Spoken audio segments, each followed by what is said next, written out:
બાકી એના કામ તો એ જ કરે.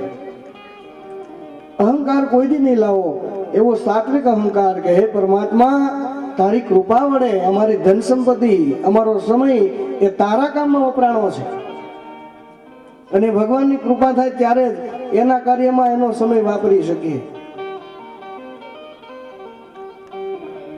બાકી તો અત્યારે સમય કોના પાસે છે? કહેવાનો અર્થ એ છે કે ભગવાનની આપણા ઉપર કૃપા છે કે આપણને માનવ બનાવ્યા છે, અને માનવ બની અને જો પરમાત્મા તરફ ગતિ કરવાનો રસ્તો કોઈ ઉત્તમમાં ઉત્તમ હોય તો આ માનવનું શરીર છે. મહામૂલું જેનું કોઈ મૂલ ન કરી શકો, આવું મોંઘો મનુષ્ય દેહ ફરી ફરીને નહીં મળે વારંવાર. ભાઈ તું ભજી લે મિકેતા. માનવનું શરીર વારે વારે મળતું પણ નથી. અને સંતોએ કહ્યું છે, અહીં આટો મારવા આવ્યા છે, જો ભલાઈ થઈ જાય તો કરી લેવી. हम बंसी परदेसी मुसाफिर आए हैं सहलानी. हम बंसी परदेसी मुसाफिर आए हैं सहलानी. रेवू तुम्हारी आ नगरी में जब लगो गाना पानी. हम बंसी परदेसी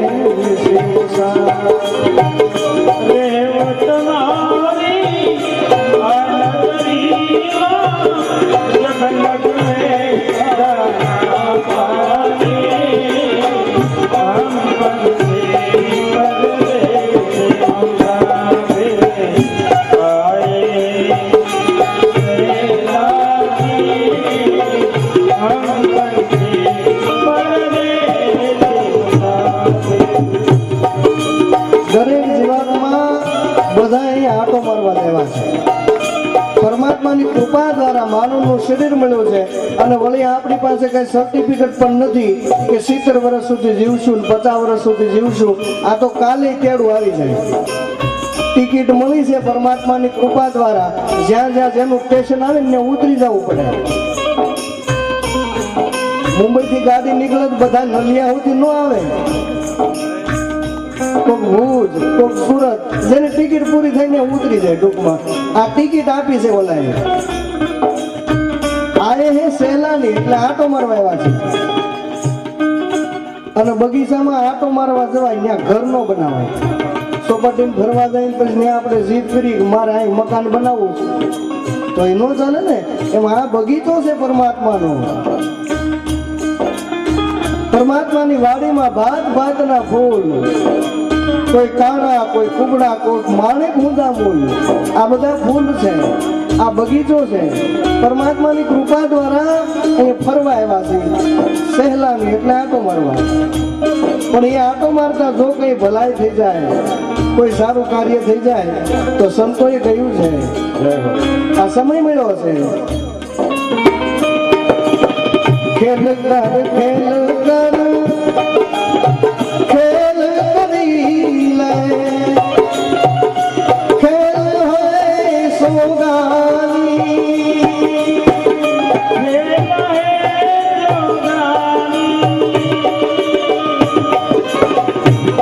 ખેલ હૈ સોગાની. સોગાની નો અર્થ સોગાનમાં, મેદાનમાં. કોઈથી અજાણું નહીં, કોઈથી અસ્તું પણ નહીં. પરમાત્માનું જે કઈ કાર્ય છે ને એ સોગાનમાં છે. એટલે સંતોએ કહ્યું છે દડી પડી મેદાન में सब खेलन को जाए, नहीं किसी का बाप की जीते तो लઈ જાય. એટલે સંતોએ કહ્યું ખેલ હે સોગાની. આ તો મેદાનમાં ખેલ છે. અને અમે હું તો ગમે ત્યારે કથા હોય ત્યારે કહું છું બાપુ ભજન કથા કીર્તનમાં સૌ કોઈ આવે, કોક હુવે ને કોક જાગે. ઘેરામાં ઘા કરી કોક ને વાગે, બધા ન વાગે પણ કોક ને વાગે. કોઈનું જીવન બની જાય એટલે કથા સાર્થક થઈ જાય. ખેલ કર ખેલ કર ખેલ કરી લે,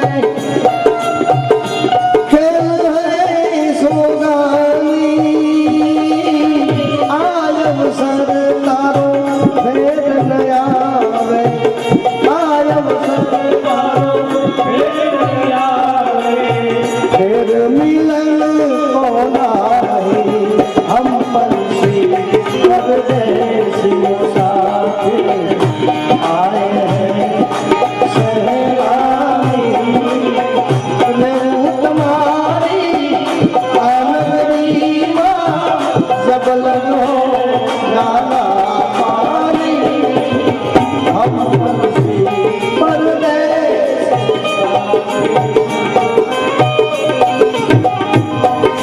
સોગાની મેદાનમાં ગંગા સતી થઈ ગયા અમારે ગોહિલવાડમાં દરબારની દીકરી અભણ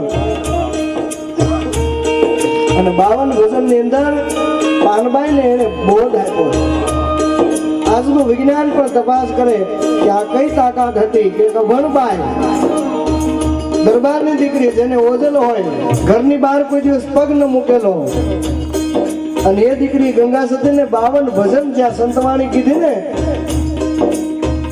આજનું વિજ્ઞાન આજના મનોવિજ્ઞાન વાળા પણ તપાસ કરે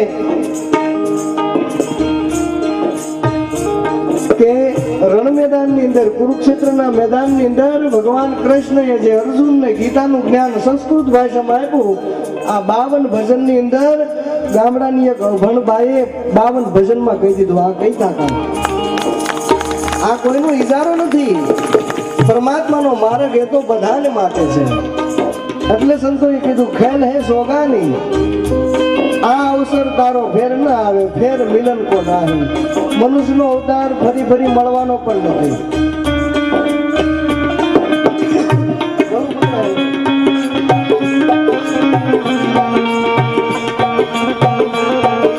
અને એક પારસમણી જો કોઈના હાથમાં આવી ગઈ ને એક પારસમણી તો એને ત્યાં દાળ ધરતા ન આવે કોઈ દિવસ એને ત્યાં કોઈ દી ભૂખ ન આવે અને સંતોએ શું કહ્યું છે મનુષ્ય દેહ તો મહાપદાર્થ હે પારસ કી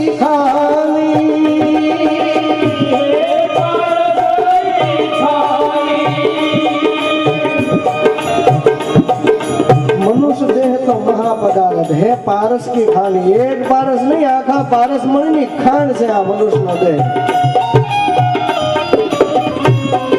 संतोए मानव देहना खूब वखाण કર્યા વેદો અને શાસ્ત્રો પણ નિરંતર જેના ગુણ ગાય છે કે માનવનું શરીર એ તો અતિ દુર્લભ છે દેવતાઓ પણ જેની યાચના કરે હવે આથી મોટો ઉપકાર શું હોય ભગવાનનો આપણને માનવ બનાવ્યો છે પછી સંપત્તિ ધન સુખ સાહેબી એ પણ ભગવાનની કૃપા દ્વારા મળે છે નકર એકો એક ઘરમાં તપાસ કરો ને સોફા સેટ હોય ડાઇનિંગ સેટ હોય આ ખુરશીના સેટ કપરકાદીના સેટ આ બધા સેટ હોય માણા અપસેટ બેઠો હોય એ ભગવાનની કૃપા હોય તો સેટ થઈ શકે આગળ બધા સેટ નથી માણા જોવો ને તો અંદર અપસેટ બેઠો હોય સંપત્તિથી કઈ થતું નથી આ તો એની કૃપા તો તમે સંપત્તિનો આનંદ ઉઠાવી શકો ને એટલે સંતો કહે છે હે પારસ કી ખાની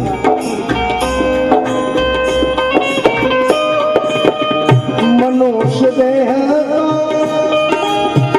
મહાપદાર્થ હે પારસ કી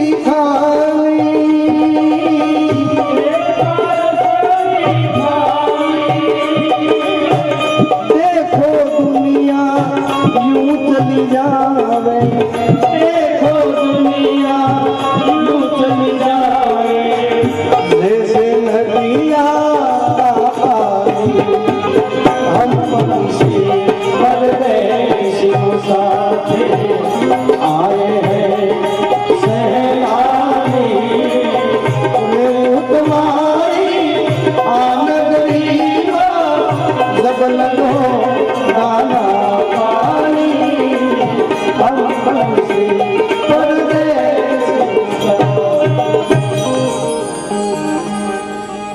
ભગવાનની કૃપા દ્વારા આપણે બધા અહીંયા આટો મારવા આવ્યા છે અને જેની જ્યાં ટિકિટ પૂરી થાય ત્યાં એને ઉતરી જવું પડે આ બગીચો છે પરમાત્માની રચના છે, કોઈ કાણા, કોઈ કુબડા, કોઈ માણેક ઊંડા મૂળ, દરેક પ્રકારના જીવાત્મા અને હોવાય જોઈએ. અમારી પાસે આવી ફરિયાદ બહુ આવે. ઘણા એમ કે બાપુ ફલાણા છે ને ભાઈ એ સુધરતા જ નથી. એમ કે કારણ કે મારી બેન છે એ માનતી જ નથી મારું, કારણ કે મારો ભાઈ છે ને એ સુધરતો જ નથી. પણ એક સરળ રસ્તો બતાવું, દુકાન ઓળખતા શીખી જાઓ. દુકાન ઓળખતા શીખી જાઓ ને એટલે દુઃખી ન થાય કોઈ દી. કોલસાવાળાની દુકાને જઈને આપણે એમ કહીએ 2 મણ બાજરો દે, આપે કોઈ દી? પછી ન્યા રાયડો પાડી બાજરો રાખતો ન રાખે, કેમ કે દુકાન જ બાજરાની નથી, કોલસાની. એમ હવે છે ને દુકાન જ એવડી છે, તમે એમ કહો કે આ ભક્તિ કરતો નથી, ડખા કર્યા કરે, પણ દુકાન જ કોલસાની છે, બાજરો ક્યાંથી રાખે? પણ આપણને ખ્યાલ આવી જવો જોઈએ કે આપણે શું જોઈએ છીએ. બાજરો કોઈ ગાંધી પકડી લ્યો, કોલસાની દુકાન ખટી રહેવાય. ને ઘણી વાર એવું બને 25 ગ્રામ મેશ હોય ને તો આપણે એમ થાય 500 ગ્રામ માખણ લઈને ધોળે કરી નાખે, થાય ધોળે, માખણ કાળું થાય. એટલે મસને ઠઠી રહેવા દેવાય અને માખણ ખાવા રખાય. આ ક્યારેક આવું થતું હોય. જો ક્યારેક બેનો ભાઈઓ ઘણા એવું વિચાર કરતા હોય કથામાં જવું છે પણ ફલાણો ભાઈ આવતો નથી એટલે નથી જવું, આપણે આપણું માખણ હું કામ જવા દઈએ? આપણને વિચાર આવે કે જવું જ કથામાં એટલે તરત તૈયારી કરીએ. આપણે મસ ધોળી કરવા જઈએ તો એ આપણું માખણ કાળું થાય. એટલે દુકાન બદલતા શીખી જવાનું. દુકાનનો ખ્યાલ આવી જાય ને એટલે હેરાન ન થાય. રેણ કરવાનું કામ તો લુહાર હોય એ કરે, લુહારની કોડ હોય ને એ રેણ કરવાનું કામ કરે ને, વેલ્ડિંગ કરે. અને રેણ કરવાનું કામ હોની કરે મહાજન. પછી કઈ હાંસી નો દાંડલો તૂટી ગયો હોય કઈ હોની ને જવાય એમાં એક રવેટ નાખી દે, નક્કી રેણ જ કરે છે. અને ગળાનો સેન તૂટી ગયો, હાર તૂટી ગયો, લુહાર ની ન્યાનો જવાય કાન જરીક ટાંકો મારી દે, કેમ કે ઓલો ધૂળ કરી નાખે. અપની અપની સંભાળો, બીજાની વાટ જ જોવામાં, બીજાને સુધારવાની કોશિશ જ ન કરો. આપણે સુધરી જાય ને એટલે દુનિયા સુધરી ગઈ. કહેવત છે ને બાપુ, આપ મુઆ તો ડૂબ ગઈ દુનિયા. અને આપણે કોકની હાટું આપણું ગાંઠનું ગોપીચંદન હું કામ ખોઈ? અને ઘણા એવી ફરિયાદ કરતા બાપુ આવું સારું કામ કરીએ છીએ તોય તે આવું થાય છે, આમ કહેતા હતા ને આમ કહેતા હતા. 2 કિલો જાંબુડા આપણે દુકાનેથી લાવી તો 2 ભમરા ભેગા આવી જાય તો એને ખાઈ ન જવાય, એને કાઢીને ખાય. હારા કાર્યો કરતા હોય એટલે 2 કિલો જાંબુડા લઈ આવ્યા હોય ને 2 ભમરા આવી જાય ભેગા તો એને ખાઈ ન જવાય, કે કાઢીને ખાય. એટલે દવણું કરતા શીખી જવાનું. દવણું કરતા આવડી જાય ને એટલે રેડી. ઘણા જીવાતમાં આમને ખોટી થઈ જતા હોય, ખોટી જગ્યાએ કે આને સુધારવા મહેનત કરીએ છીએ પણ સુધરતો જ નથી. પણ એને સુધારવા મહેનત ન કરાય, આપણું સુધારી લેવાય. અને આ બધું કહું છું હું કામ ખબર છે? આ જરૂર છે, હકીકત આ બધાની જરૂર છે. કેમ કે આપણે આમને જ હાક્યું બધા, આમને જ.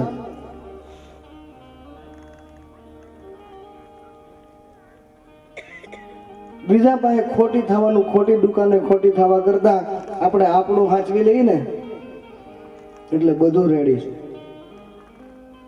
ને કે માણસને કેવું શું કામ પડે ખબર? પોતાનો નિર્ણય નથી એટલે કથા સાંભળવા બધા આવ્યા હોય અને પછી બહાર નીકળે ને એટલે બીજાને પૂછે તને મજા આવી?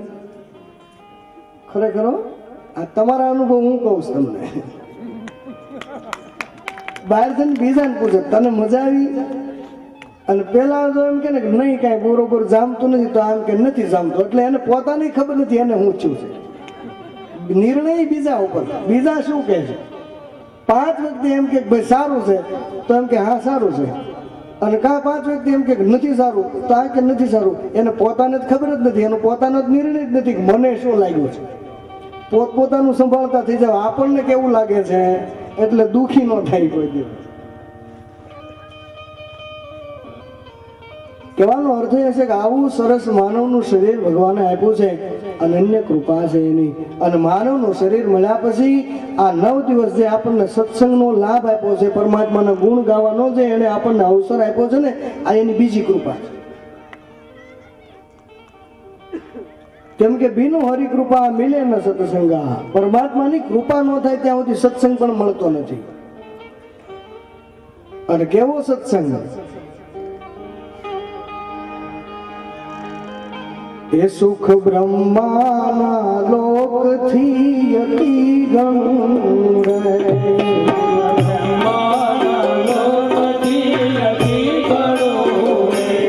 સુખ બ્રહ્માના લોકથી અતિ ગણું રે,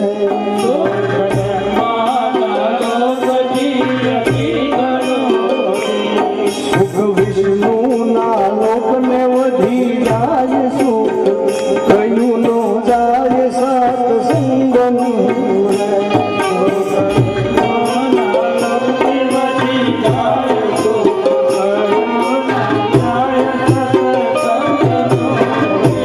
સુખ વૈકુંઠને વધી જાય સુખ, કયું નો જાય સત્સંગનું રે.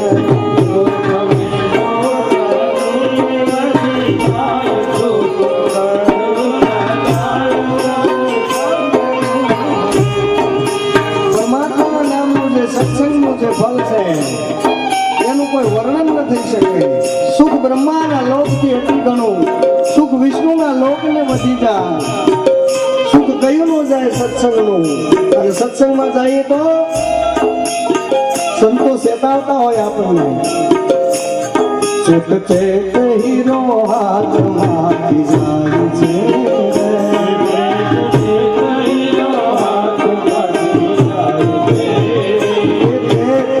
હીરો હાથમાંથી જાય છે.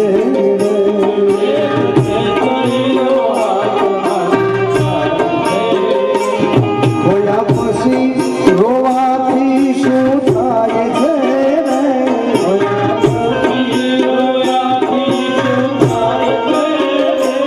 ખોયા પછી રોવાથી શું થાય છે રે.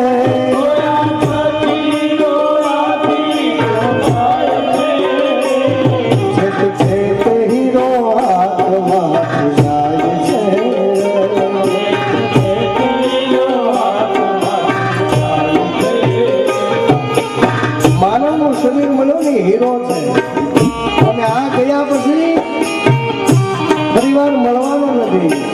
એટલે સંતો કહે છે કે ભલાયું કરી લો, પરમાત્માના ગુણ ગાઈ લો, સત્સંગ કરી લો, એ જ આપણો નફો છે.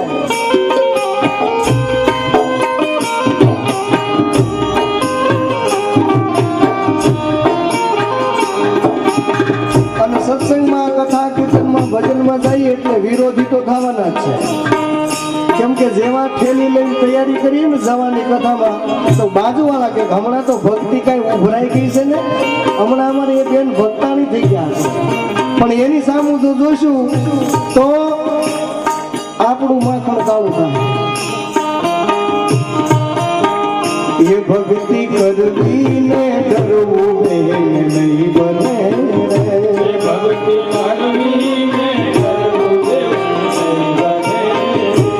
ભક્તિ કરવી ને કરવું નહીં બને.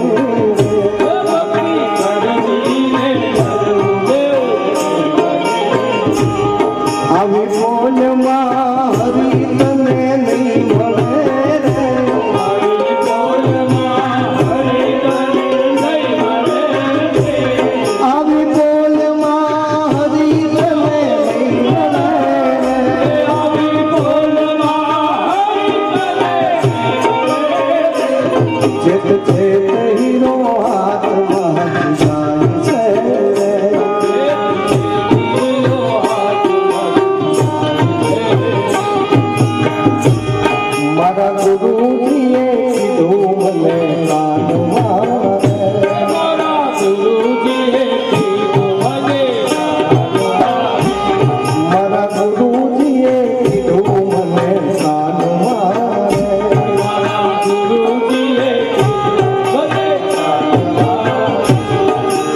સમજ્યા સદગુરુજીની શાનમાં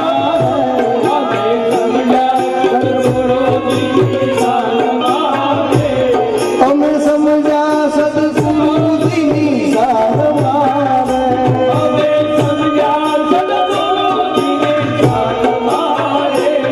છેક છેક હીરો હાથમાં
બહેનોનો ભાવ જોઈ અને મને એમ થયું કે ભલે આનંદ કરતા અને આપણે આનંદ કરવા હાટું તો આ આયોજન કર્યું છે. અને નાચા એને જ કહેવાય છે ભગવાનના નામ ઉપર નાચે. બાકી કુટુંબ માટે ને પરિવાર માટે તો ખૂબ નાચ્યા આપણે. અને ભગવાનના નામ ઉપર જે નાચાય ને મહાદેવ મારો મહાદેવ કરે ને તમને કોઈથી હાંધાને દુખાવાનો થાય. ભગવાનના નામ ઉપર જે નાચાય અને કદાચ હોય તો અમારા રમેશભાઈ મટાડી દે તમે તરફ ઉતાર આવજો જેમ દુખતા હોય ને. ભગવાન કરે તમને હાથોને દુખાવો ન થાય. પરમાત્માના નામ ઉપર અને આ લટકું લઈ લેવા જેવું છું. ભગવાનના નામ ઉપર લટકું લઈ લેવા જેવું છે. એક નટ હતો, નટ. અને નટ રજવાડામાં જઈને રાજાની પાસે ખેલ નાખ્યો. રાજા ખુશ થઈ ગયા આની કળા જોઈ. અને નટને રાજાએ કહ્યું કે તારે જેટલું પણ ધન જોઈએ અહીંથી લઈ જા, જેટલું ધન જોઈએ એટલું.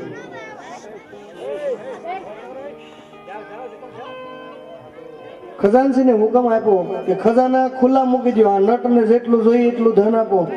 નટ બધું ધન લઈ અને ઘરે આવ્યો અને આવીને વિચાર આવ્યો કે રાજાએ મને દાનમાં જે કંઈ આપ્યું છે આપણું તો નથી. અને વિચાર બહુ સારો આવ્યો કે લાવીને કોઈ સાધુ બ્રાહ્મણ સંતોને ભેગા કરીને જમાડી દઉં. એટલે નટને વિચાર આવ્યો એટલે બધા સાધુ સંતોને ભેગા કરી અને જમવા બધાને જે બેસાડ્યા એટલે વચ્ચે આવીને લટકા કરવા માંડ્યો નટ. અને પેલા સાધુઓ કહેવા લાગ્યા, હે નટ, તને ભાન નથી પડતી, તને ખબર નથી પડતી, આ સાધુ બ્રાહ્મણો જમવા બેઠા છે અને તું વચ્ચે આવીને લટકા કરે. ત્યારે પેલા નટે જવાબ આપ્યો કે મહાત્મા, તમે જે ખાવશો નહીં તો કોકના બાપનું છે, આ લટકું જ મારા બાપનું છે અને આ લઈ લેવા જોઈએ. ભગવાનના નામ ઉપર જે લટકું લઈ લીધું ને એ જ આપણા બાપનું છે.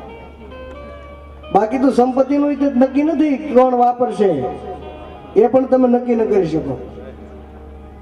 ભગવાનની કૃપા હોય તો તમે વાપરી શકો, નહીં તો તમારા સંતાનો જ વાપરશે એવું તમે દાવાથી ન કહી શકો. લટકું જ આપણું છે. જે ભગવાનના નામ ઉપર લટકું લઈ લીધું એ આપણો નફો છે. બાકી કુટુંબ માટે, પરિવાર માટે તો આપણે ખૂબ નાચ્યા હશું, કુટુંબ માટે અને પરિવાર માટે ખૂબ રોયા પણ હશું.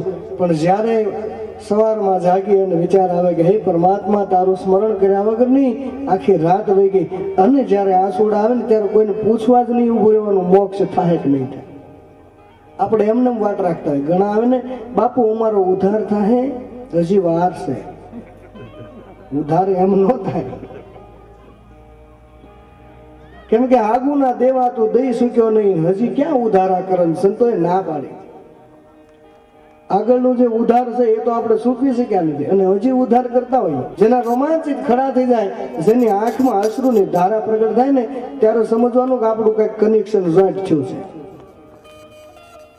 ત્યાં સુધી સમજવાનું ઘણા આઘા છે. પણ આ કથા કીર્તનમાં, સત્સંગમાં જયા કરીને તો ક્યારેક કનેક્શન થઈ જાય. અને આ કનેક્શન કરવાના જ સાધનો છે. અને હું તો કહું ઘણી વાર, પાણીનો ધોધ પડતો એને નીચે ન ઉભા રહી તો કઈ નહીં, આઘા ઉભા રહી ને તો ભીંજાય તો જાય, જણથી ભીંજાઈ જાય. અને ભગવાનની કથા કોઈથી નિષ્ફળ જાતી નથી ક્યાંય પણ. ઘણા અમને એમ પણ કહેતા હોય, બાપુ એટલી કથાઓ થાય તો કોણ સુધરે છે, કોને લાગી જાય છે? ઘણાના જીવન બની જાય છે. કથાઓ સાંભળ્યા પછી અમુકના ઘરમાં જુઓ ને તો તમને એમ થાય કે રામ રાજ્ય અહીંયા છે. પણ એ તો આપણું કંઈક સીધું ન પડતું એટલે આપણે એમ કે કોણ સુધરે છે? ઘણા સુધરી જાય છે. ભગવાનના નામ ઉપર ઘણાના જીવન બની જાય. પણ એને પોતાને આનંદ આવે. પછી તમારું જીવન તમે જીવતા શીખી જાઓ એટલે તમને પોતાને આનંદ આવ્યા કરે. એમાં કઈ ભક્તિ લાગી ગઈ હોય ને ભગવાનનું નામ સમજી ગયું હોય તો પોલીસ વાળાની મોટરની જેમ કઈ માથે લાલ લાઈટ ન થતી આવે કે આ ભાઈને સમજાઈ ગયું છે, આને ભક્તિ લાગી ગઈ. પોતાનું જીવન જીવવાની મજા. કથાઓ સત્સંગમાં જવાથી લોકો ઉપર અસર પડે છે અને પડે. પણ તો આપણને અસર જ ન થતી હોય ને, બારે મેઘ ખાંગા થયા હોય ને પછી આપણે રેનકોટ પહેરીને બેઠા હોઈએ, પછી આપણે એમ કે સાટો ન અડ્યો, સ્વાભાવિક છે, ન અડે. બાકી વરસાદ નીકળે અને બહાર નીકળો, તમારી ઈચ્છા હોય તોય ભીંજવી દે, નો ઈચ્છા હોય તોય ભીંજવી દે. કથા કીર્તનમાં, સત્સંગમાં, ભજનમાં જાઓ એટલે અસર થાય ને થાય. અત્તરની દુકાનમાં 5 મિનિટ ઉભા રહીને આવો ને તોય કોઈ પૂછે કયું અત્તર લગાવ્યું છે, આપણે એમ કે અત્તર તો મેં લગાવ્યું નથી. પણ હા, અત્તરની દુકાનમાં હું ગયો હતો. અત્તરની દુકાનમાં 5 મિનિટ જઈને આવી અને જો એની શ્વાસ આવી જતી હોય, ભગવાન મહાદેવની કથામાં જે ગયા હોય અને એની વાસ ન બેહે એવું માનતો નથી હું. કેમ કે કથાનો એ પ્રભાવ છે, સંદનનો એ પ્રભાવ છે. સંદનના લાકડાની ઉપર તમે કુલ્હાડીનો ઘા કરો તો સંદન પોતાની સુવાસ કુહાડીને આપી દે. ભગવાનની કથામાં જાય અને સુધારો ન આવે, અમારા બાપુ યાદ વતન કરાવી દેજો. કહી દો હવે બાપુએ કીધું છે. કોણ કે છે કે રંગ નથી સડતો, કોણ કે છે કે રંગ નથી સડતો, કોણ કે છે કે રંગ નથી સડતો, કોણ કે છે કે રંગ નથી સડતો. શાસ્ત્ર મત મેં જોયા તપાસી,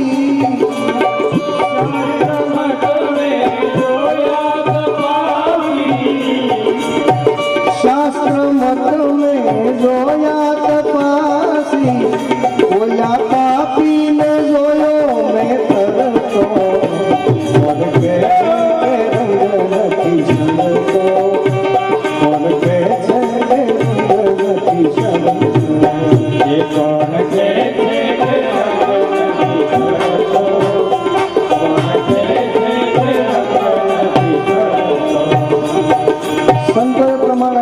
શાસ્ત્ર મત મેં જોયા તપાસી, ઓલા પાપીને જોયો મેં તરતો, કોણ કે છે રંગ નથી સડતો.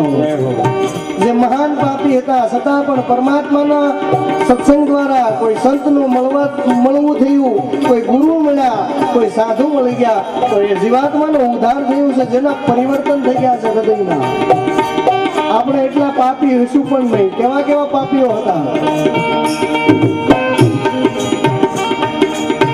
દિલ જોઈ લો વાલીઓ તો લૂંટ કરીને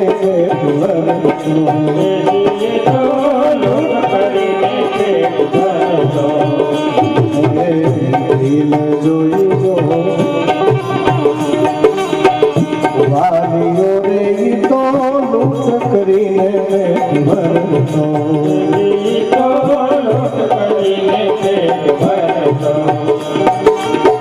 મળ્યા ગુરુજી એને નારદજી દેવા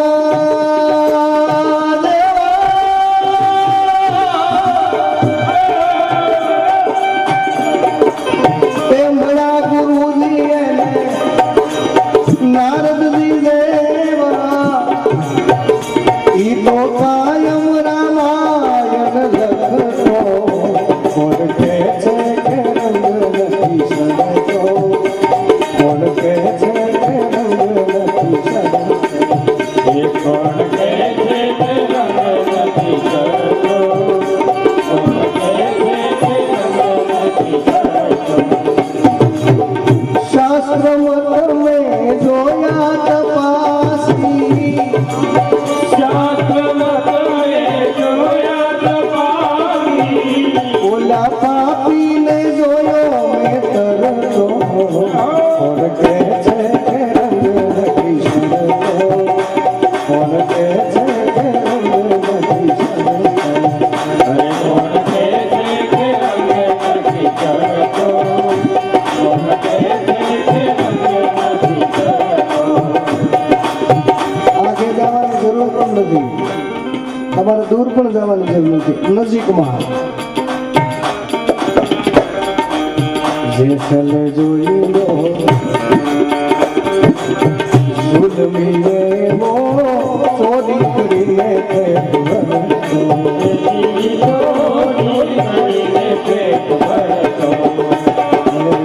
જેસલ જોઈ લો જુલમીએ મો લૂંટ કરીને પેટ ભરતો,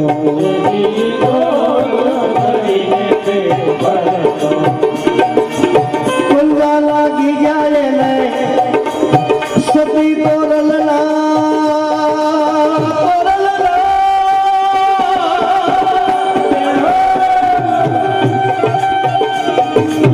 પંજા લાગી ગયા એને સતી તોરલના,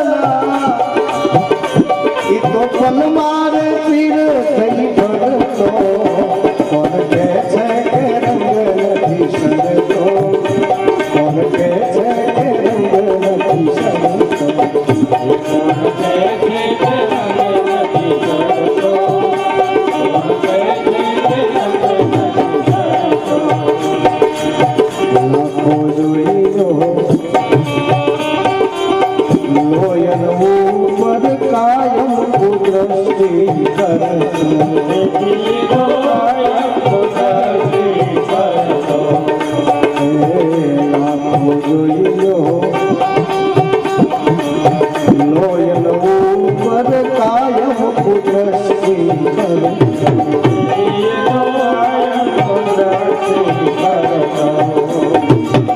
મળ્યા ગુરુજીએ સેલસી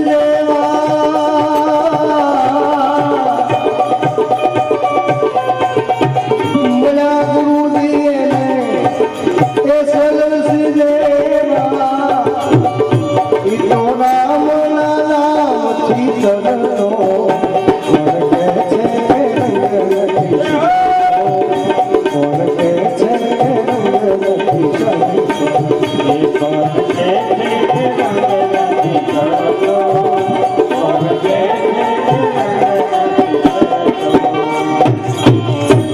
શાસ્ત્રમાં તમે જોયા તપાસી ઓલા પાપીને જોયું મેં તરતો કોણ કે છે રંગ નથી ચડતો પરમાત્માના કીર્તનમાં ભજનમાં સત્સંગમાં કથામાં જવાથી રંગ અવશ્ય ચડે છે પણ આપણે જન્મ જન્મનો મેલ જ એટલો ભેળો કર્યો છે ને કથા શું કરે અને જાજુ તો મેં કીધું એમ કથાને કોઈ દી આપણામાં જ ન બેહાડી આપણે કથામાં જ બેઠા કથામાં આપણે ખૂબ બેઠા એમ કે કથા અમે ખૂબ સાંભળેથી શું થયું આ જીવની દુર્ગતિ જીવડી છે અને આ જીવની કઠણાઈ જે છે નજીકમાં કોઈ સાધુ સંત કોઈ મહાપુરુષ થઈ ગયા ને પછી એ વૈયા જાય પછી વાતો કરે કે ફલાણા બાપુ હારે અમે ખૂબ બેહતા સિસોડો ફરી જાય ને પછી વાત કરવાની ટેવ પડી ગઈ શેવડીનો સિસોડો હોય ને એ ફરી જાય પછી વાતો કરે અહીં સિસોડો હતો અહીં શેરડીના ઢગલા પડ્યા રહેતા અને અહીંયા તો ગોળની કુંડીઓ ભરાતી અને અહીંયા રસના ટાંકા હતા પણ એ સિસોડો ફરી ગયો ત્યાં કોઈ રસનો ગ્લાસ લાંબો ન કરે તો શું કરવું તો કે સિસોડા ચાલુ હોય ત્યાં ફોડી જાવ પણ આ જીવની કઠણાઈ છે સિસોડો ફરી જાય પછી વાત કરે દાખલા તરીકે આપણે એમ કે ઓધવરામ બાપા હારે અમે ખૂબ બેઠા તો શું થયું એની પાસેથી લીધું હું મહત્વનું એ છે કેટલું બેઠા એ મહત્વનું નથી એની પાસેથી તમે કેટલું લીધું સંતો મહાપુરુષો તો થઈ જ ગયા છે એની હારે બે હેથી કઈ નહીં થાય પેલા રે બેઠેલા ભરમાણા મોટાના તળિયા ન મળ્યા સાથે બેસવાથી કઈ નહીં થાય પણ એમાંથી જો કોઈ સમજદાર વ્યક્તિ 2 ગ્લાસ ભરીને પી ગયો પછી વાત પૂછો આ બધાની ઈવડી અસર થઈ ગઈ મળી ગયા ગુરુજી અને નારદજી જેવા કાયમ રામાયણ લખતો રામ જન્મ પહેલા જ એને રામાયણ લખી નાખ્યું બિલ જોઈ લો વાલીઓ સોરી કરીને પેટ ભરતું કોણ કે છે રંગ નથી ચડતો પરમાત્માની કથામાં જઈએ સત્સંગમાં જઈએ અને કોઈ દિવસ રંગ ન ચડે એવું ન બને પણ રેનકોટ પહેરીને ન બેઠા હોય તો રેનકોટ પહેર્યો હોય તો સાટોય ન અડે ઘણા અમને એ ફરિયાદ કરતા બાપુ એટલા બધા સંતો ભક્તો થઈ ગયા એને બધા યાદ કરે અને ખરેખર વાત છે આપણી 7મી પેઢીના દાદાનું નામ આપણને ન આવડતું હોય પણ એટલા છોકરાને પૂછો ને પ્રહલાદ તો ઓળખતો હોય ધ્રુવ તો એને ઓળખતો હોય હરિચંદ્ર તો એને ઓળખતો હોય આની કમાણી કેવડી હશે આપણી 7મી પેઢીના દાદાનું નામ યાદ ન હોય પણ આને બધાને આપણે યાદ કરવા પડે કેમ જેને પરમાત્માની હદમાં પગ મૂકી દીધા તમારા હૃદયને પૂછી જુઓ ને જ્યારે કથા કીર્તનમાં સત્સંગ ભજનમાં જઈ તો 3 કલાક આપણને શાંતિનો અનુભવ થાય એની હદમાં ભલે આપણે ઘૂસ્યા નથી પણ એ બાજુ જ્યાં પ્રયાણ કરો ને ત્યાં શાંતિનો અનુભવ થાય અને જે એની હદમાં ઘૂસી ગયા હોય એને તો યાદ જ કરવા પડે ને પણ એ પોતાએ જો ભગવાનની ભક્તિ કરવી કથા કીર્તનમાં જવું અઘરી બાબત છે એ કઈ સહેલું પણ નથી આપણને ગોઠતું થઈ જાય એવું નથી સંતોએ કહ્યું છે પ્રથમ વિચાર કરજો વિકટ છે માર્ગ ભક્તિનો પછી પગલા ભરજો વિકટ છે માર્ગ ભક્તિનો દુઃખોનો પહાડ ઉતરશે સગા નિંદા બહુ કરશે નિંદા કરવા વાળા પણ હશે દુઃખોનો પહાડ ઉતરશે સગા નિંદા બહુ કરશે કોઈને સત્ય ન સમજાશે વિકટ છે માર્ગ ભક્તિનો પરમાત્માનો માર્ગ એ કઠિન છે અને એની જે પરીક્ષામાં પાર ઉતરાની એને યાદ કરવા પડે જેને પોતાનું સર્વસ્ત્ર ભગવાનને અર્પણ કરી દીધું પોતાની પાસે કઈ આદિ વ્યાધિ ઉપાધિ કઈ રાખ્યું જ નહીં 3 કલાક કથામાં બેઠા હોય ત્યાં સુધી આદિ વ્યાધિ ઉપાધિ એની હાથે બહાર વી જાય છે કે નહીં? એટલે એની હાથે વહી જાય. શું કામ? આપણે બધા શરીરનું બહુ ધ્યાન રાખીએ છીએ. શરીરને ખાવા જોઈએ તો ટાઈમે ખાવા આપીએ છીએ, શરીરને કપડાં જોઈએ તો સારા કપડાં આપીએ છીએ, ઘરેણા જોઈએ, કપડાં લતા જે કઈ સુવિધા સંપલ હારા જોઈએ તો આ શરીરને આપણે આપીએ છીએ. પણ છતાં માણસ દુઃખી શું કામ છે ભાઈ? તમને જોઈતી વસ્તુ બધી મળી જાય અને પરમાત્મા તો બધાની સાથે બંધાયેલો છે. લાખ રૂપિયાની તમારે જરૂર હોય તો 1.25 લાખ આપે. કોઈ ભૂખ્યા મરી ગયા એવો દાખલો અત્યાર સુધી નથી. ખાઈ ખાઈને મર્યા હશે, ખાઈ ખાઈને ઘણા મર્યા, ન ખાવાનું ખાઈ ખાઈ, પણ ભૂખ્યા મરી ગયાનો એક પણ દાખલો નથી. અંદર તપાસ કરી લેવાનું. આપણે તો પ્રેક્ટિકલ વાત કરી છે, પ્રેક્ટિકલ ને માનું હું. તપાસ કરી લેવાનું. 10,000 રૂપિયામાં જેની રૂમ હાલતી છે ને એને 10,000 દેતો હશે. અમુક વ્યક્તિના ઘરનો ખર્ચો 20,000 હશે તો એને 20,000 આપે છે. અમુક વ્યક્તિના ઘરનો ખર્ચો 25,000 હોય તો એને 25,000 આપે. અમુકને 3-3 લાખ રૂપિયા હોય તો મહિનો નથી આવતો તો એને 3-3 લાખ પણ આપે છે.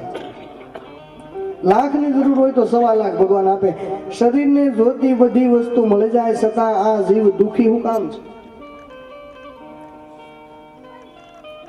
શરીરને એનો ખોરાક મળે છે અને આત્માનો જે ખોરાક છે ભજન આત્માનું નામ એ આપણે એને નથી આપતા. એટલે પરમ તત્વને જાણ્યા વિના જીવ દુઃખી નીત જાણ.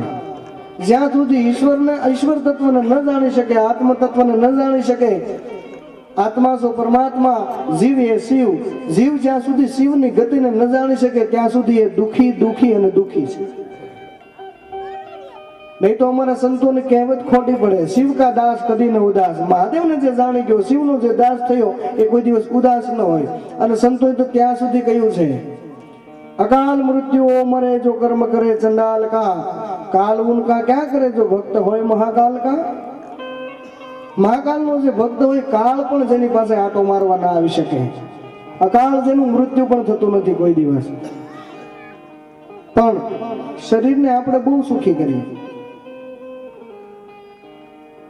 આત્માનો ખોરાક જ્યાં સુધી એને નથી મળતો ત્યાં સુધી આ જીવ દુઃખી છે. જીવને જ્યાં સુધી શિવની ઓળખાણ નહીં થાય ત્યાં સુધી આ જીવ દુઃખી છે. અને કથા કીર્તન સત્સંગ ભજનમાં જઈ તો આનંદ આવે. એનું કારણ શું? સંતોએ કહ્યું છે, પરમ પિતા છે આ વિશ્વનો, જીવ છે તેનો અંશ. પરમ પિતા છે આ વિશ્વનો, જીવ છે તેનો અંશ. જીવ લહે શુદ્ધ ભાવથી તો જડે પોતાનો વંશ. પરમ પિતા છે આ વિશ્વનો, જીવ છે એનો અંશ. જીવ લહે શુદ્ધ ભાવથી તો જડે પોતાનો વંશ. આને ગોઠે શું કામ, સારું શું કામ લાગે છે? આ પરમાત્માની અંદરથી આ જીવાત્મા છૂટો પડ્યો છે. પરમ તત્વ જે પરમેશ્વર ભગવાન શિવ છે એમાંથી આ જીવ છૂટો પડ્યો છે. પરમ પિતા છે આ વિશ્વનો, જીવ છે એનો અંશ. જીવ લહે શુદ્ધ ભાવથી તો જડે પોતાનો વંશ. જ્યાંથી આવ્યો ને ત્યાં જ સમાવાનો છે. એટલે સંતોએ કહ્યું, જે ઘર જાવું મર્યા પછી એ ઘર જીવતા જોવું. અને જેને જેને જોયા એના નામ રહી ગયા છે.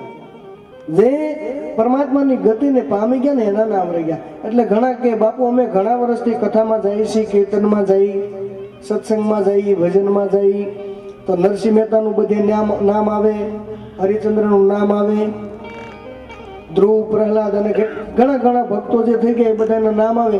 અમારું કેમ નામ આવતું નથી? અને આપણને થાય ને સ્વાભાવિક છે કે આપણે સત્સંગ ભજનમાં જઈશું તો આપણને ન યાદ કરવા જોઈએ બધાએ. આપણું નામ કેમ ન આવે?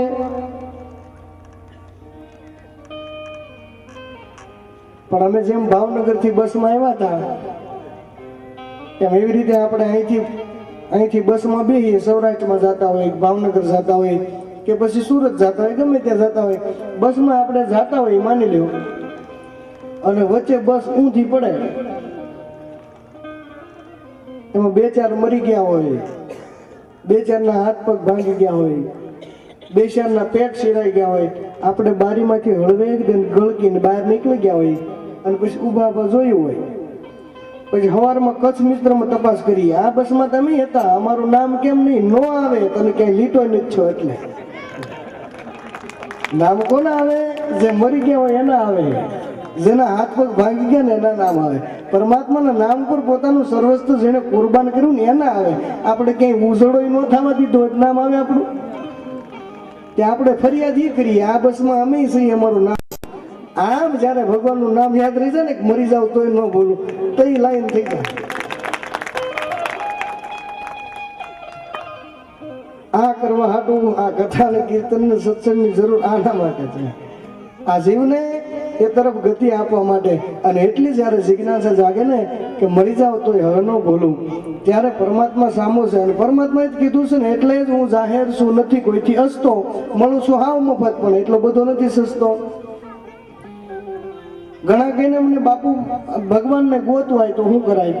એટલે હું કહું ને, સંપલું ખોવાઈ ગયું હોય તો ઈ ગોતાય, છોકરું ખોવાઈ ગયું હોય તો ઈ ગોતાય.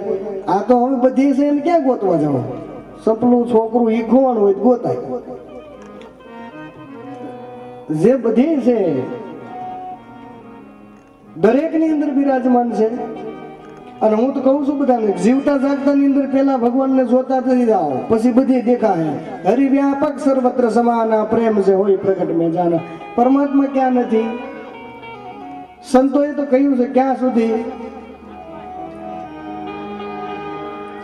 तुझ में राम मुझ में राम सब में राम समाया, सबसे कर लो प्रेम भैया कोई नहीं पराया।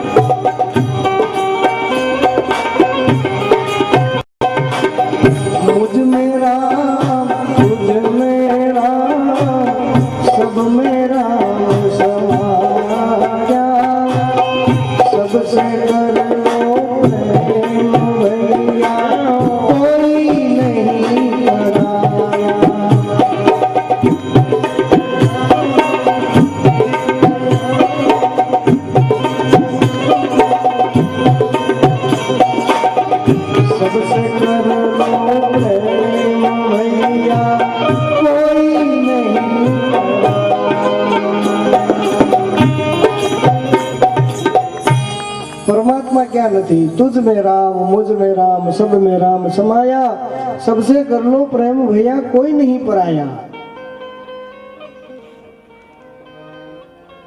ભગવાન ક્યાં નથી? પણ જોઈશું પરમાત્માને પામવા માટેનો બહુ સરળ રસ્તો છે. ઘણા કે ને આપણે એક સાખી અને બધા સાંભળીશું, એક પુષ્પમ એક બિલીપત્રમ एक लोटा जल की धार, दयालु रिझ के देत है चंद्रमौली फल चार। एक पुष्पम एक बिलीपत्रम एक लोटा जल की धार, दयालु रिझ के देते हैं चंद्रमौली फल चार।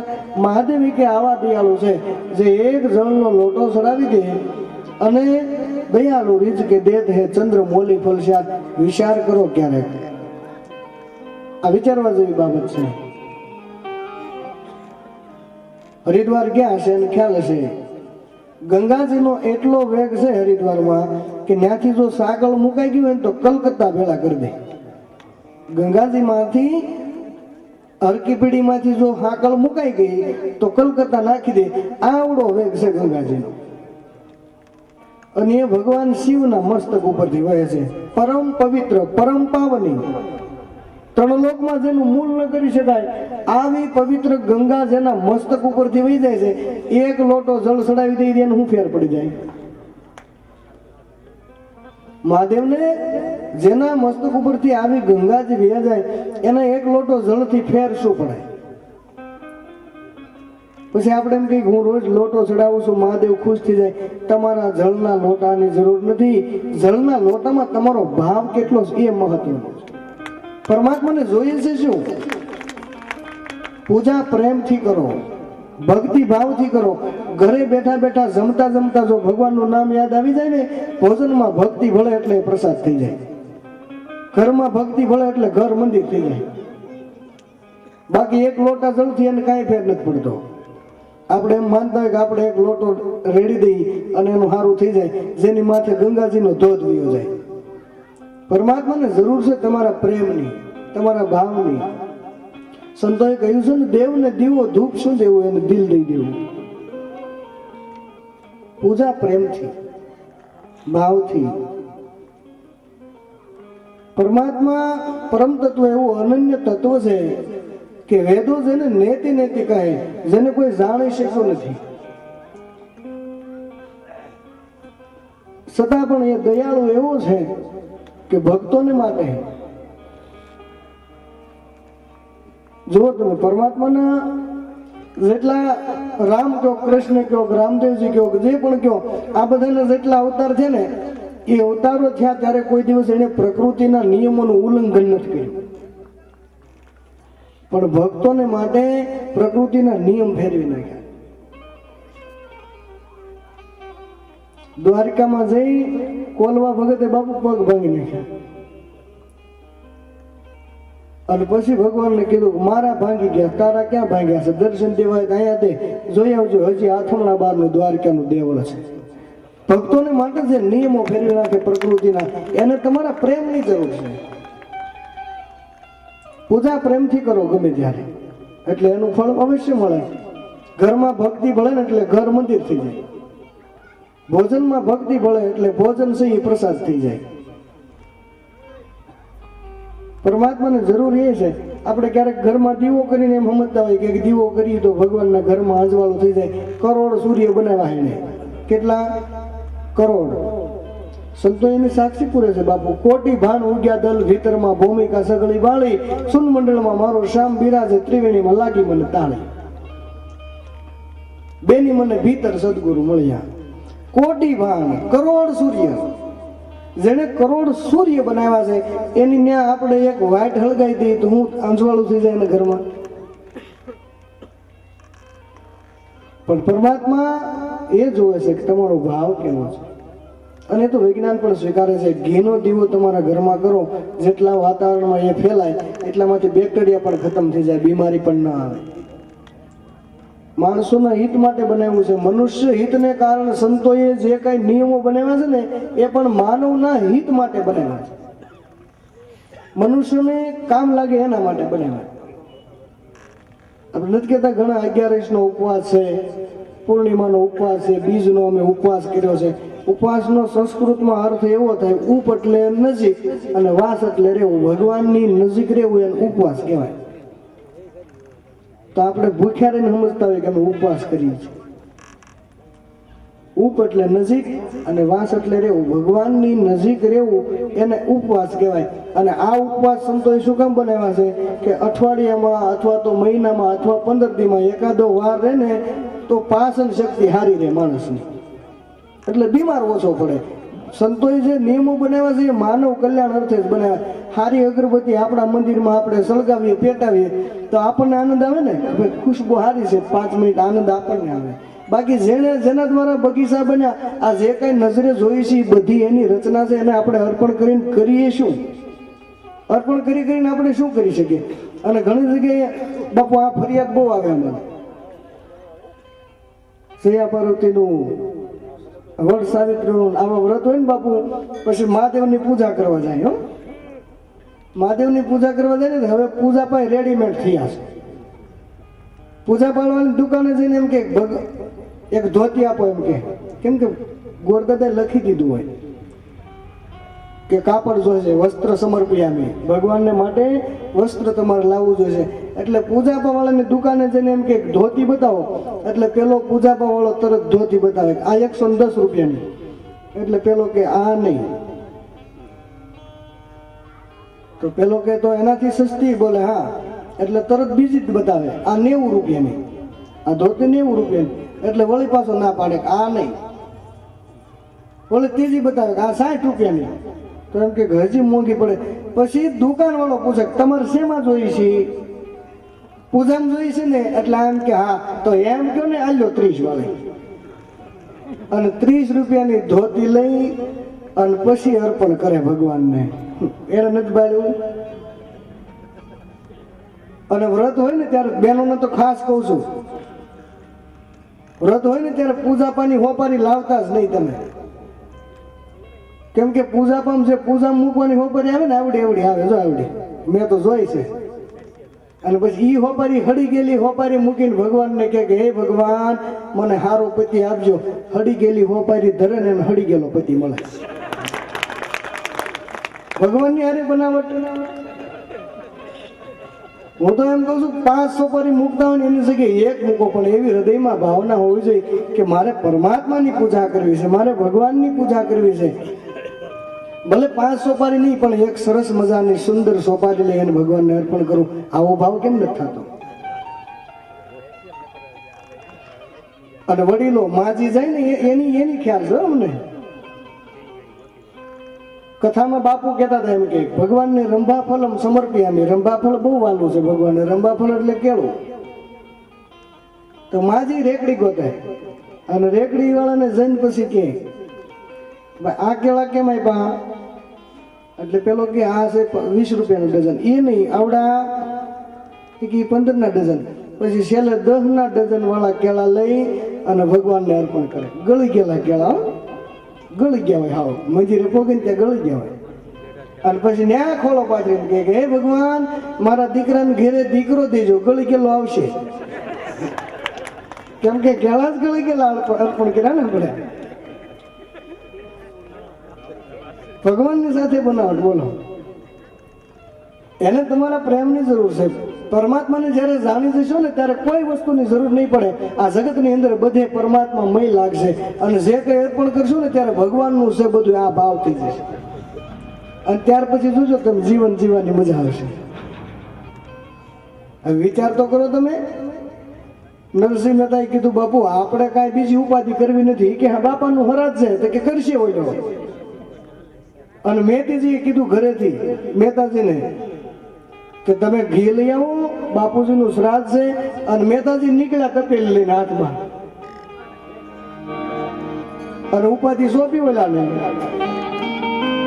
એમે તે લીધી તપેલી હાથ રે ધરણી ઘરનું ધ્યાન ધરી.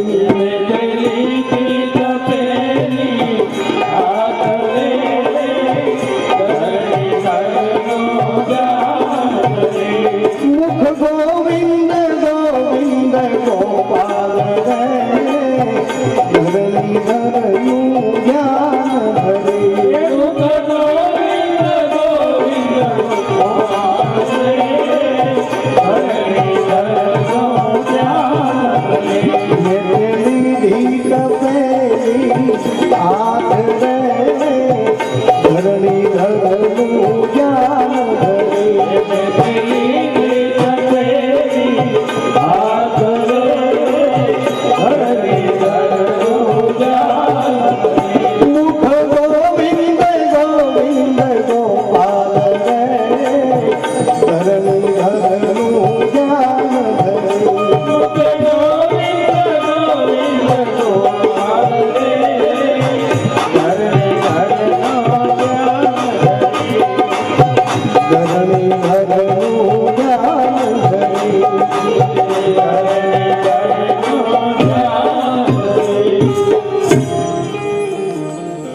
વિચાર કરો, જૂનાગઢની બજારમાં નરસિંહ મહેતાનું કોઈ ઘી નહોતું.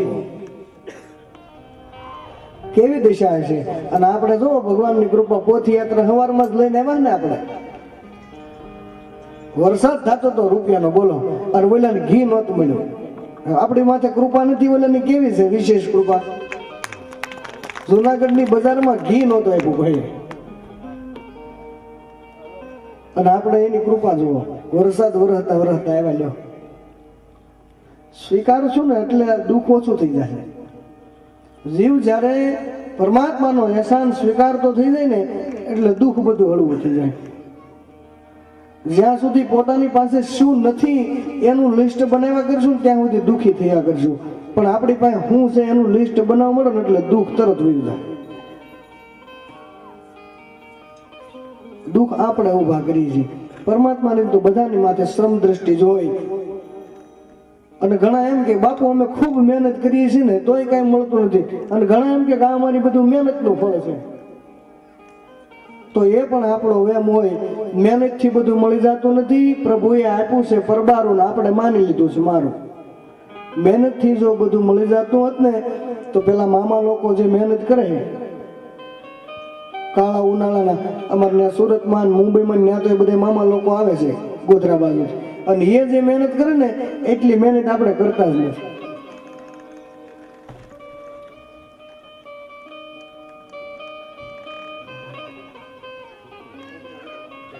કાંઈ વાંધો મામા લોકો જેટલી આપણે મહેનત કરતા નથી. પરમાત્માએ જે કંઈ આપ્યું છે એ પરમાત્માને અર્પણ કરવાનું છે. એના દ્વારા જે કંઈ આપણને આ અવસર મળ્યો છે એ પણ એની કૃપા છે. પરમાત્માની કૃપાથી માનવનું શરીર મળ્યું, અને પરમાત્માની બીજી કૃપા કે આપણને 9 દિવસનો સત્સંગ મળ્યો, એ પરમાત્માની કૃપા છે. ભગવાન શિવની અનન્ય કૃપાઓ આ જીવાત્મા પર છે. એમાંની મુખ્ય કૃપા માનવનું શરીર આપ્યું, અને બીજી કૃપા માનવ બન્યા પછી આપણને સત્સંગ આપ્યો, એની કૃપા છે.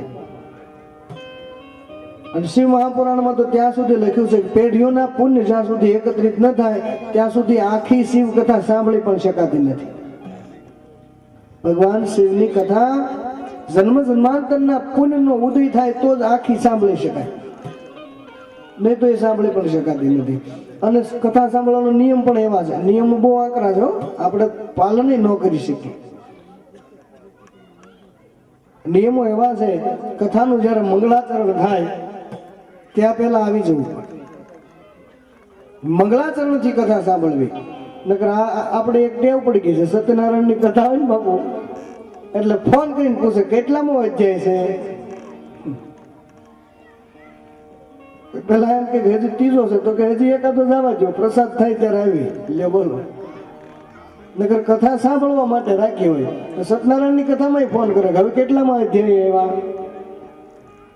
5મા અધ્યાય પ્રસાદ હોય ત્યારે જઈએ. એમ કથાનો નિયમ એવો છે કે એક જગ્યાએ બેસીને સાંભળવી.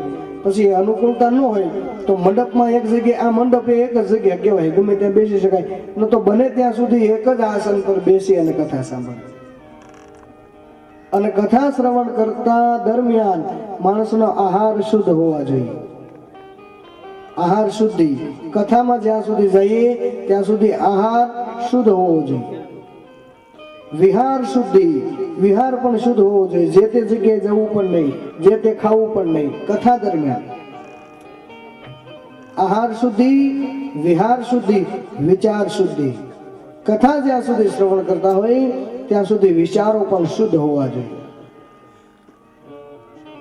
અને કથા જ્યારે શ્રવણ કરતા હોય ત્યારે તો એ પરમાત્માની એક કૃપા છે કે જ્યાં સુધી કથા મંડપમાં બેઠા હશું ને ત્યાં સુધી વિચારોનું પોટલું આખું જ રહે, પણ જ્યારે બહાર નીકળી ને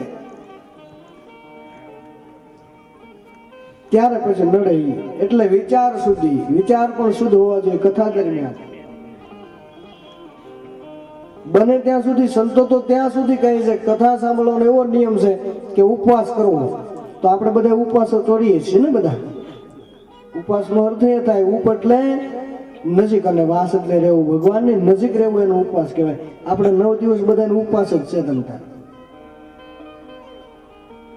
એટલે ભૂખ્યા ભજન ન થાય. આપણે મને સવારમાં ખબર ને બાપુ, સવારમાં પૂજા હોય ને તો યજમાનો ઘણી ફેર કે બાપુ અમે જમીન આવી કે ભૂખ્યા આવી.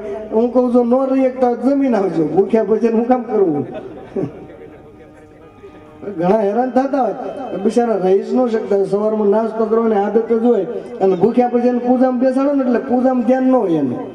હવે ક્યારે દાદા છૂટા કરે ને જમવા જાય, એટલે આ હાથે કરીને પૂજા બગાડવી ને ઓલું બગાડવું.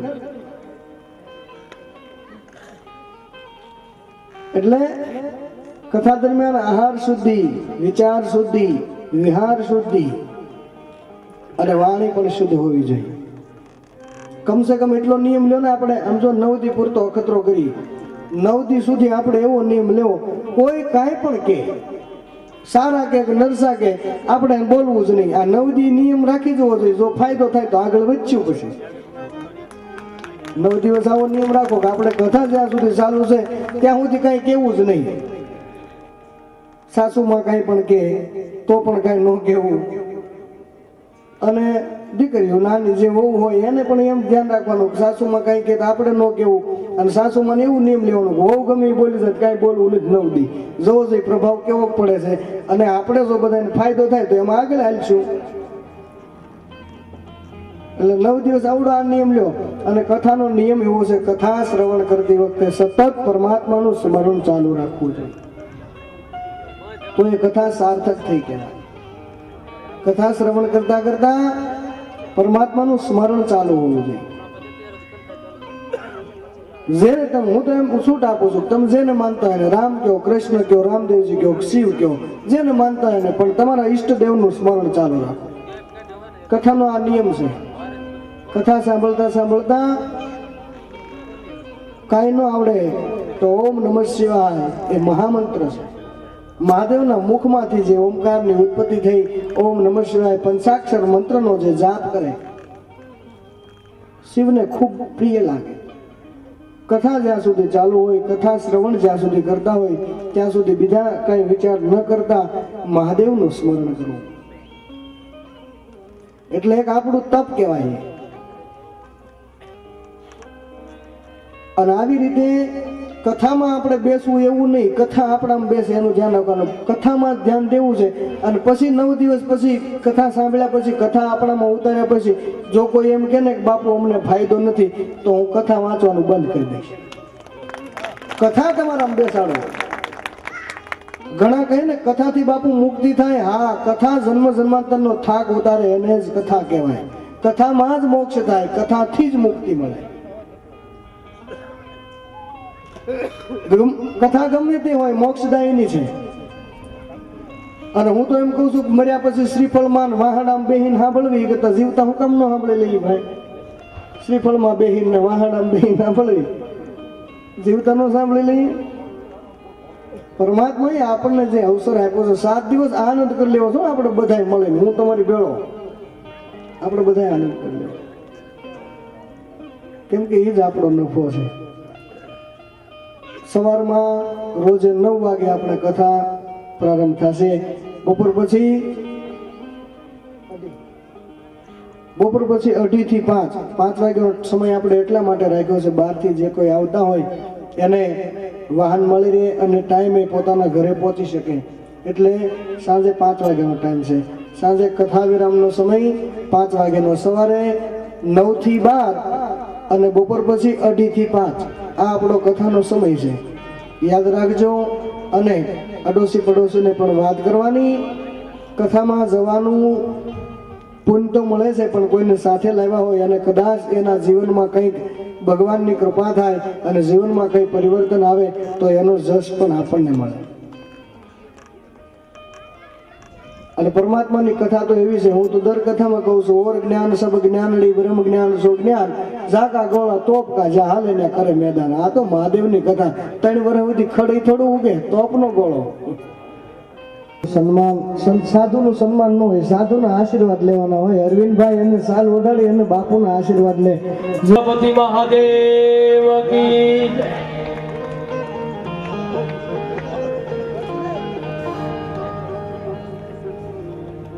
ગણપતિ મહાદેવ કી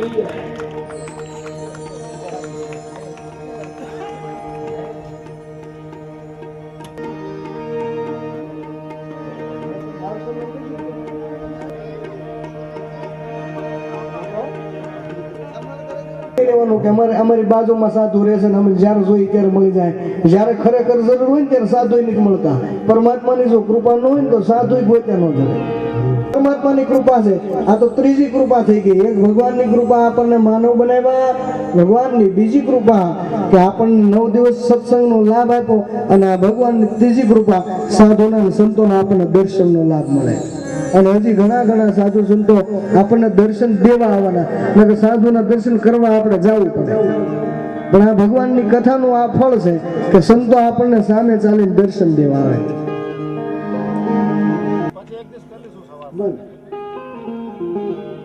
હું તો અહીંથી કહી દઉં, કેમ કે મારાથી રહેવાય નહીં. મારો છે ને જીવન જ એવું ભાઈ. એટલે મને શું થાય, અરવિંદભાઈને મેં ત્યારે કીધું, મેં કીધું આપણે આ 9 દિવસ જે કથા છે ને એવી રીતે છૂટ રાખો કે જેને પૂજા કરવી હોય. સવારમાં આપણા અહીં સ્થાપિત દેવતાઓની, પોથીજીની, અત્યારે ભગવાનનું વામ્ય સ્વરૂપ અહીંયા બિરાજમાન છે. અને શિવ ભગવાનની કથામાં, આ કથા મંડપમાં પેઢીઓના પુણ્ય જ્યારે એકત્રિત થાય ને ત્યારે અહીં પૂજા કરવાનો મોકો મળે, પૂજા કરવાનો અવસર મળે છે.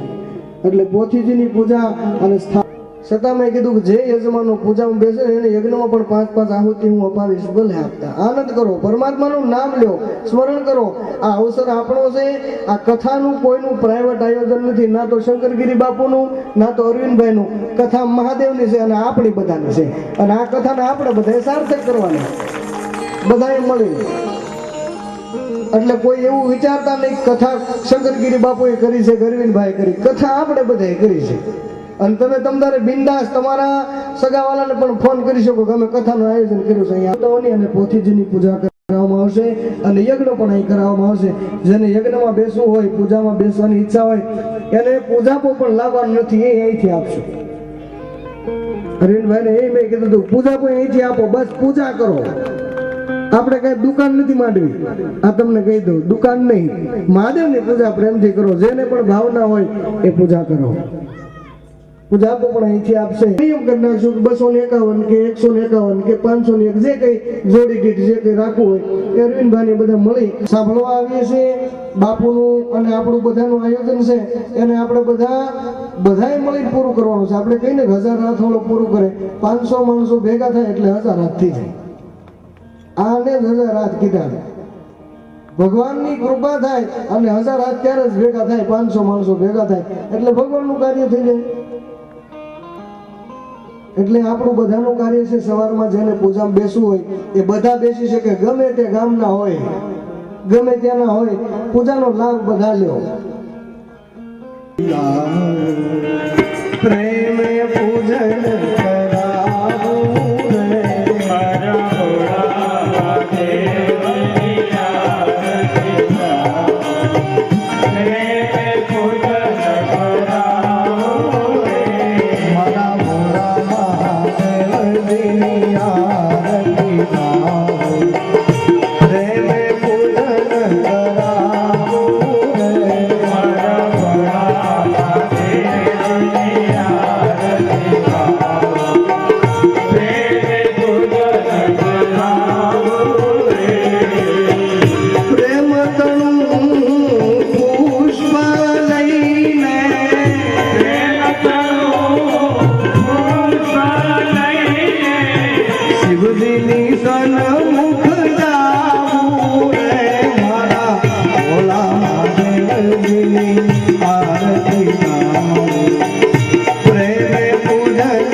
શિવજીને હું જણાવું રે,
सदासन्तं हृदयारविन्दे भवं भवानि सहितं नमामि मङ्गलं भगवान् शम्भो मङ्गलं वृषभध्वज मङ्गलं पार्वतीनाथ मङ्गलाय तनोहर मङ्गलं भगवान् विष्णु मङ्गलं गरुडध्वज मङ्गलं पुण्डरीकाक्ष मङ्गलाय तनोहरि सर्वमङ्गलमाङ्गल्ये शिवे सर्वार्थसाधिके शरणत्र्यम्बके गौरी नारायणी नमोस्तुते नारायणी नमोस्तुते पापानि जन्मद्रकृतानि तानि सर्वाणि नश्यन्तो प्रदक्षिणायां पदे पदे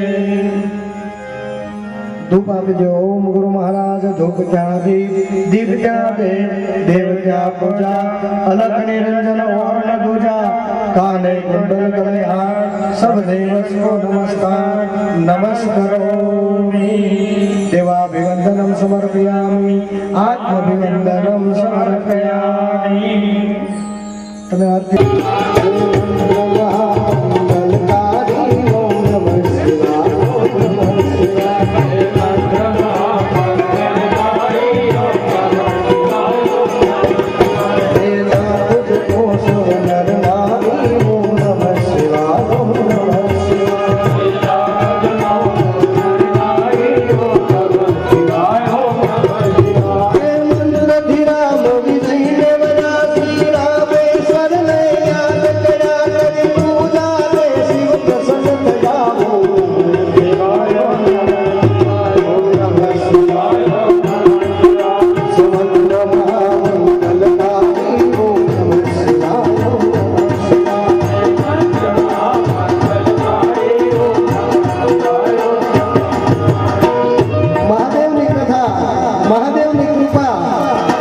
મહાદેવના સાનિધ્યમાં મહાદેવ બધાને આમંત્રણ આપે છે કે પ્રસાદ બધાને અહીં લેવાનો છે જમવાનું તૈયાર થઈ ગયું છે પ્રસાદ લઈ અને પછી પોતપોતાના નિવાસ સ્થાને જવાનું છે પ્રસાદ લીધા વગર કોઈએ જવાનું નથી પરમાત્માનું સંકીર્તન કરતા કરતા અને અહીંયા પણ પ્રસાદ વેચાય છે એ પણ લીધા વગર કોઈ જશો નહીં